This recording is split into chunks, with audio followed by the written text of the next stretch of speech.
그 이신론이라는 사상이 있습니다. 17세기, 18세기 계몽 사상가들의 신관입니다. 이들은 신의 존재를 인정하지만은, 그래서 신이 세상을 창조한 것을 인정하지만은 신이 창조 이후에는 세상의 신이 아니라 합법적인 합리적인 자연 법칙에 따라 움직이게 놔두시고, 신은 그냥 세상 일에 관여 아니하고 그냥 물러나 있는, 그래서 세상에서 초월적으로 역사하는 기적들을 그들은 믿지 않았습니다. 그래서 성경은요, 하나님의 비유고 상징 정도로 여겼습니다. 자, 여러분, 이 신론은 바른 신앙관이 아닙니다. 이 신론의 사상을 가지고 있는 사람들은 하나님은 존재하나 인정하나, 그러나 세상에 하나님은 관여하지 않는다고 그렇게 여겼던 사람들이죠. 그런데 우리가 신앙생활하는 중에도 가끔 이런 이신론적인 사상이, 그런 생각이 들 때가 있습니다. 어떻습니까? 하나님이 왜 내 삶 속에 역사하지 않느냐? 하나님 뭐하고 계신가? 기도해도 응답하지 않으시네? 이런 마음의 생각이 들 때가 있는 것이지요. 하나님 내 삶 속에서 도저히 역사하지 않는 것 같습니다. 오늘 이러한 생각을 할 때에 하나님 우리에게 주시는 중요한 분별력의 말씀이겠습니다. 오늘 본문의 말씀, 시편 115편 16절에 하늘은 여호와의 하늘이라도 땅은 사람에게 주셨도다. 무슨 말입니까? 주셨다, 이 말이 위임했다는 말입니다. 땅은 사람에게 위임하셨대요. 아담에게 에덴 동산의 관리를 맡기셨듯이 이 세상의 일들을 사람에게 위임했다는 겁니다. 맡겼다는 겁니다. 좀 심하게 말하면 너희들이 알아서 해라. 좀 심하게 말하면 네가 어떻게 살든지 그것은 너에게 달려있다 라는 뜻도 됩니다. 우리에게 맡기신 거예요. 주셨다는 거예요. 그리스의 역사가, 헤로도토스가 한 말, 인간의 운명은 그의 마음속에 있다. 참 그 말이 맞는 것 같습니다. 자신이 생각한 대로, 자신이 마음먹은 대로 인생이 흘러간다는 것입니다. 그것이 역사라는 거죠. 그렇게 여러분, 세상사를 보십시오. 큰 업적을 이룬 인물들을 보세요. 그 중에 그 어느 누구가 소극적이고 소심하고 겁 많고 우유부단하고 게으르고 자신의 삶을 통제하지 못하는 그런 사람이 큰일을 이룬 법이 없습니다. 또 반면 용기 있고 결단력이 있고 생각이 크고 높은 사람, 적극적인 사람, 긍정적인 사람, 부지런한 사람, 이런 사람들이요, 큰일을 이룹니다.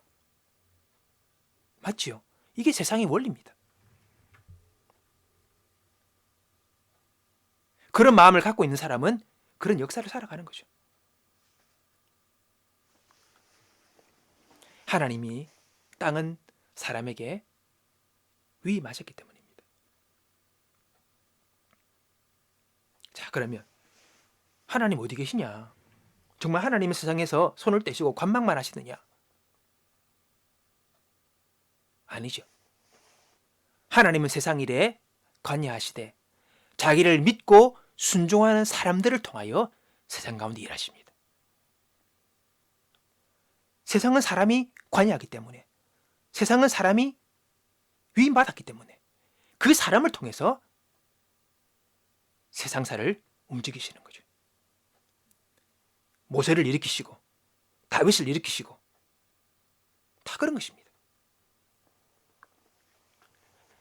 하나님이 아담을 지으시고 에덴 동산에 두셨습니다.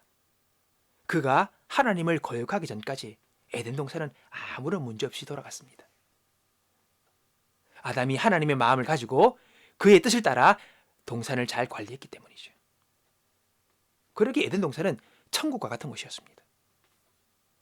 그러나 그가 범죄하자 하나님은 에덴 동산에서 그를 추방시키십니다. 창세기를 보면 인간이 범죄한 인간이 이 세상에서 자꾸 불어나자 세상은 점점 병들게 됩니다. 자기 마음대로 자신의 욕심을 따라 세상 일들을 하는 사람들을 통해 세상은 지옥과 같은 곳으로 변하고 말지요. 그래서 하나님이 첫 번째 보다 못하셔 홍수로 세상을 멸하시는 것입니다. 두 번 다시 홍수로는 주님께서 멸하시지 않나 그랬습니다. 다시 한번 세상을 멸하게 될 때에 이 세상은 마지막이 되겠죠. 그래서 하나님은 이 세상 가운데 자신의 마음을 따라 자신의 뜻을 따라 살아갈 당신의 사람을 부르시고 그들을 통하여 세상 가운데 하나님의 역사와 뜻을 이루게 하시는 것입니다. 하나님의 마음에 합한 사람이라 불리는 다윗이라는 인물이 있습니다. 다윗의 일대기를 기록한 사무엘상 11개를 보면요. 거기에 다윗의 그 역사 가운데 한 번도 기적의 사건이 언급되지 않습니다. 그러나 하나님을 경외하는 다윗은 참으로 하나님을 사랑하고 경공하는 사람으로 일생을 살아갑니다. 그러던 중에 이스라엘의 왕으로 그가 세워지고 이전에도 없었고 이후에도 없는 최고의 부강한 나라로 이스라엘을 이끌었습니다. 성왕 다윗이라고 부르죠. 다윗은 그의 일생을 하나님 보시기에 합당한 마음을 가지고 살아왔던 인물입니다. 정말 하나님을 믿는 믿음의 사람이었습니다. 하나님은 그런 사람을 찾으시는 거죠. 신약시대의 사도 바울은 다메섹 도상에서 자기가 그렇게 핍박하던 예수를 만나게 됩니다. 그가 묻습니다. 주여 누구십니까? 나는 내가 핍박하는 예수다. 그러니까 또 묻습니다. 주여 그럼 제가 무엇을 하리까? 하나님 앞에 무릎 꿇는 거죠. 아, 잘못 살아왔구나. 그럼 제가 어떻게 살아야 되겠습니까? 하나님께서는 바울에게 이 복음을 이스라엘 밖 이방 나라에 전하라는 그 사명을 그에게 부여하십니다. 그리고 이방을 향하여 복음의 물꼬를 트는 일을 바울을 통하여 하시죠. 그는 그 일을 충성되게 감당했습니다. 아버지의 마음을 그대로 받아 그것을 이루어 살았던 사람이죠.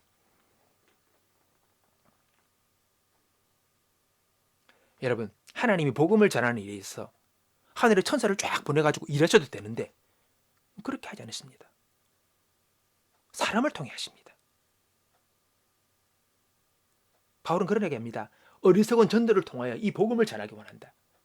참으로 좀 비효율적인 것 같은 한 사람 한 사람 가서 이 복음을 전하는 이 일을 통해서 이 생명의 역사가 나타나길 원한다. 왜요, 여러분? 땅의 일을 사람에게 맡기셨기에 그 일을 이 땅을 살아가는 사람들을 통해 주님께서는 일을 이루시는 것입니다. 여러분은 어떤 인생을 살고 계십니까?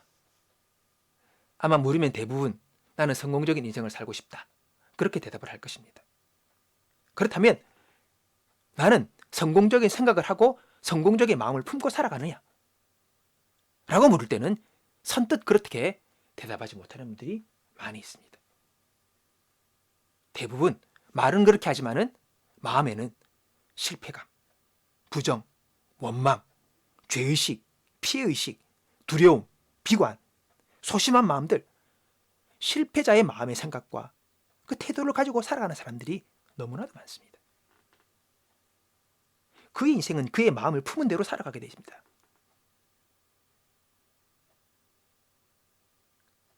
의외로 성공하고 싶으나 실패자의 마음과 태도를 가지고 살아가는 사람들, 앞뒤가 맞지 않죠.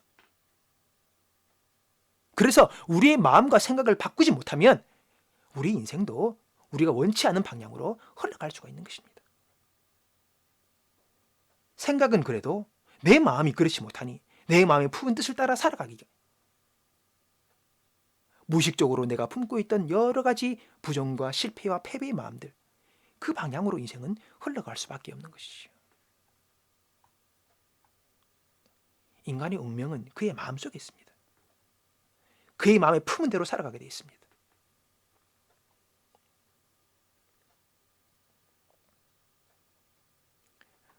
그럼 어떻게 살아야 합니까? 어떻게 해야 합니까? 나는 부족하고 연약하고 다른 사람들에 비해 가진 능력이 적은 것 같은데 그럼 나는 이렇게 열등한 자로 그냥 그렇게 살아가야 하느냐? 여러분, 오늘 그런 자들에게 주시는 하나님의 희망적인 메시지가 있습니다. 바울이 고린도의 교인들에게 했던 말입니다. 형제들아, 너희를 부르심을 보라. 육체를 따라 지혜 있는 자가 많지 아니하며 능한 자가 많지 아니하며 문벌 좋은 자가 많지 아니하도다. 그러나 하나님께 세상에 미련한 것들을 택하사 지혜 있는 자들을 부끄럽게 하시려고, 세상에 약한 것들을 택하사 강한 것들을 부끄럽게 하시려고, 하나님께서 세상에 천한 것들과 멸시받는 것들과 없는 것을 택하사 있는 것들을 폐하리 하시나니 이는 아무 육체라도 하나님 앞에서 자랑하지 못하게 하려 하심이라. 아멘. 여러분, 하나님께 속하고 하나님의 마음을 소유한 자는 비록 타고난 것이 부족하고 약할지라도 하나님의 위대하심을 드러내는 강한 자로 살아갈 수 있다라고 말씀하십니다. 우리 마음에 하나님을 모시고 살면 그렇게 된다는 거죠.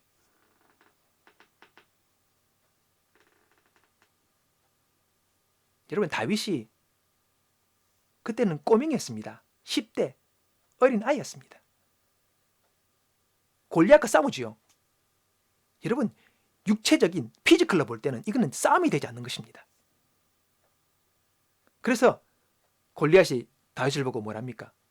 이 강아지가 한 마리 나오냐? 이렇게 비우셨습니다. 싸움을 할 수 없는 상대입니다. 대결이 안 되는 구도죠. 근데 그 다윗이 골리앗을 이깁니다. 이게 바로 하나님의 마음을 소유한 사람의 모습이라는 거죠. 그 믿음이, 그 용기가, 그 패기가 어디서 나왔습니까? 하나님 향한 뜨거운 열정이 그를 그렇게 만들었던 것이죠.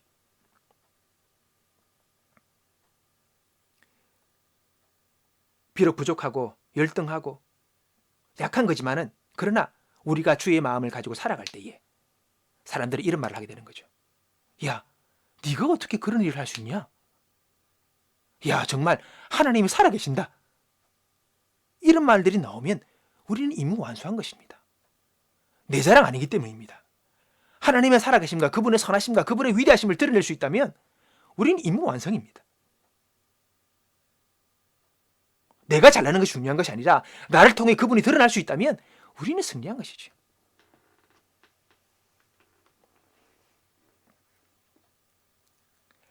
우리가 하나님을 마음에 모시고 하나님의 뜻을 따라 살게 되면 하나님의 능력과 역사가 나타납니다. 그렇게 살고 안 살고는 우리 각자의 결단과 선택에 달려있는 것입니다. 요한복음 3장 16절, 하나님이 세상을 이처럼 사랑하사 독생자를 주셨으니 이는 저를 믿는 자마다, 무슨 말입니까? 영접하는 자마다, 마음에 예수님을 받아들이는 자마다, 하나님의 마음을 그 마음속에 받아들인 자마다 영생 주시는 거예요. 구원하시는 거죠. 영접하는 자, 곧 그 이름을 믿는 자들에게는 하나님의 자녀가 되는 권세를 주셨으니, 여러분, 영접하는 겁니다. 하나님의 그 마음을 받아들이는 것입니다. 예수님을 받아들이는 것입니다. 거기서부터 출발입니다. 그러면 거기서부터 하나님의 뜻을 따라 살아갈 수 있는 힘과 능력이 시작되어지는 것이죠. 로마서 12장 2절에 보면 너희는 이 세대를 본받지 말고 오직 마음을 새롭게 함으로 변화를 받아 하나님의 선하시고 기뻐하시고 온전하신 뜻이 무엇인지 분별하도록 하라. 여러분, 성공적인 인생, 승리하는 인생, 행복한 인생, 만족하는 인생, 의미 있는 인생을 살려면요, 우리 마음이 새롭게 바뀌어야 됩니다. 마음이 바뀌어야 됩니다. 변화를 받아야지 그 길을 볼 수 있는 것이지요.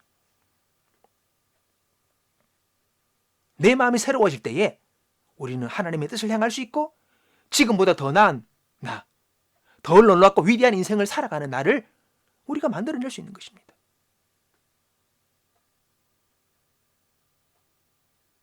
그 삶은 당연하게 만족이 따르고 행복을 따르는 그런 삶이 되는 것입니다.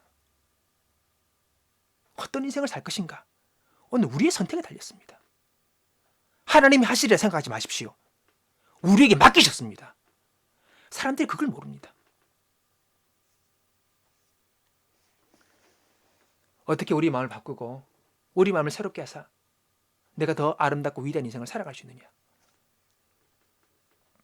히브리서 14장 12절을 보면 하나님의 말씀은 살아있고 운동력이 있어 좌우의 갈선 어떤 검보다도 예리하여 혼과 영과 관절과 골수를 찔러 쪼개기까지 하며 또 마음의 생각과 뜻을 감찰하나니. 하나님의 말씀은요, 우리의 마음과 생각을 다 보게 하신대요. 왜 우리가 자꾸 말씀을 읽습니까? 말씀을 듣습니까? 말씀을 묵상합니까? 내 마음을 새롭게 하기 위해서입니다. 하나님의 마음과 합당하지 아니한, 부합되지 아니한 우리 마음을 보고 그걸 걸러내는 거죠. 하나님의 마음으로, 생각으로 대체하는 것입니다. 교체하는 것입니다. 그럴 때 우리 인생이 달라지는 것이지요. 당연히 마음이 바뀌니 다른 인생을 살아가게 되는 것입니다. 그럴 때 우리 인생은 풀리게 되는 것입니다. 또 우리가 맨날 예배하죠. 주님 우리에게 예배하라 하십니다. 하나님을 사랑하고 사람을 사랑하는 것이 하나님의 큰 두 계명입니다. 우리가 하나님을 사랑하는 가장 직접적이고 가장 첫 번째 되는 길이 바로 그분을 예배하는 겁니다. 하나님을 예배하는 삶이 하나님을 사랑하는 가장 첫 번째, 여러분, 길이죠. 왜요? 이 예배를 통해 하나님과 교제하게 되는 것입니다. 이 예배를 통해 하나님을 만나고 그분을 체험하고 그분 앞에 머무는 것이기 때문에 이 예배가 중요한 것입니다. 예배가 우리 삶에 늘 여러분 있어져야 합니다. 오늘 주일날 이렇게 모여서 함께 드리는 공적인 예배뿐만 아니라 여러분 개인적인 매일의 예배를 드리는 것이 너무 중요합니다. 베드로가 백부장 고넬료의 집에 초청을 받아 가서 말씀을 전하지요. 베드로는 유대인이었지만은 고넬료 이방 사람이죠. 그 사람의 집에 갑니다. 그 당시에는 법으로 유대인이 이방인과 함께 상종하는 것은 이거는 거룩하지 못한 것으로 다 생각했었습니다. 근데 성령께서 그렇게 강권하셔서 가게 하시잖아요. 가서 그가 예배합니다. 그리고 말씀을 전하지요. 예수 그리스도의 복음을 전합니다. 예수님의 사역을 전합니다. 예수님이 어떤 분인가를 알렸습니다. 그러니까 성경에 보니 예배 가운데 성령이 임하여 모두 다 성령을 받게 되었다는 거죠. 그래서 베드로가 그럼 이런 상황이 일어났으니까 뭐 주저할 거 있느냐? 이들에게 다 세례를 베풉니다. 예배 가운데 무엇이 임했다고요? 성령이 임했습니다. 성령은 하나님의 영이요 하나님의 마음입니다. 그것이 사람들의 마음 가운데 임할 때에 그들은 하나님의 마음을 가지고 살아갈 수 있는 능력이 부여되는 것이죠. 오직 성령이 너에게 임하시면 너희가 권능을 받고 예루살렘과 온 유대와 사마리아와 땅끝까지 이르러 내 증인이 되리라. 하나님 마음을 받았으니 그 성령의 능력으로 권능의 인생을 살아가는 겁니다. 예수님 말씀하십니다. 진리의 성령이 오시면 그가 너희를 모든 진리 가운데로 인도하시리라. 성령이 오실 때에, 성령이 우리 가운데 부어질 때에 우리는 하나님의 마음을 가지고 살아가는 능력 있는 삶을 살게 되어지는 것입니다.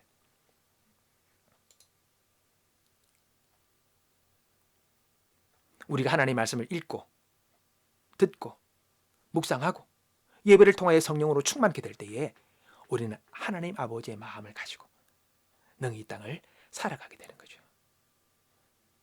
그러면 당연하게 그의 삶은 복되게 될 수밖에 없는 겁니다. 성경에 말합니다. 하나님이 우리에게 주신 것은 두려워하는 마음이 아니요 오직 능력과 사랑과 절제하는 마음이니 그리고 너에게 평안을 준다. 평안하라. 그렇게 말씀하십니다. 능력 주신다 하십니다. 믿음과 용기 주신다 하십니다. 예레미야 29장 11절에 보니까 여호와의 말씀이니라. 너희를 향한 나의 생각을 내가 아나니 평안이요 재앙이 아니니라. 너희에게 미래와 희망을 주는 것이니라. 하나님을 섬기고 따르는 주의 백성들에게 미래를 주시겠다고 희망을 주시겠답니다. 인생이 막장이 아니라 인생의 재앙이 아니라 너희는 희망이 있다. 소망이 있다. 그리고 평강을 줄 것이다 라고 하나님은 말씀하십니다. 인생은 어둡지 않습니다. 주님과 함께 살아가면 희망이 있습니다. 소망이 있습니다. 미래가 있습니다. 하나님이 그렇게 주시는 거죠. 이 말씀을 믿고 있으니 그 마음에 희망이 있습니다. 소망이 있습니다. 지금은 당장 어려워도 내일을 꿈꿀 수가 있는 것이죠. 성령이 임하시면 젊은이들은 환상을 보고 늙은이들은 꿈을 꿉니다. 꿈과 그리고 비전을 가지고 살아가는 인생이 되는 것입니다. 그것이 바로 하나님의 마음을 소유한 자의 모습이고 삶입니다. 여러분 그렇게 살면 되게 돼 있지요. 이 마음 잃어서는 안 됩니다. 언제가 내 마음에 희망이 있었고 꿈이 있었고 하나님의 은혜로 말미암아 내 마음속에 기쁨으로 충만하고 소망으로 충만했던 시간들이 있었다면 다시 그 시간으로 돌아가야 합니다. 다시 그 마음을 회복해야 된다는 말이죠. 그럴 때 우리는 그분의 뜻을 이루어가는 인생으로 살아갈 수 있게 되는 것입니다. 여러분, 우리 인생을 어떻게 살아갈 것입니까? 그것은 오늘 저와 여러분의 선택에 달려 있습니다. 땅은 사람에게 위임하셨기 때문입니다. 사람에게 주셨기 때문입니다. 우리에게 맡기셨기 때문입니다. 우리가 선택해야 합니다. 하나님 좀 어떻게 해보소? 아니, 우리의 마음 가운데 네가 선택해라. 그럼 내가 인도하겠다고 하십니다. 이걸 모르시면 안 됩니다. 예수님을 나의 주인으로 모시고 하나님의 마음을 가지고 살아갈 때에 우리 인생은 후회 없는 그리고 열매 맺는 인생이 될 것입니다.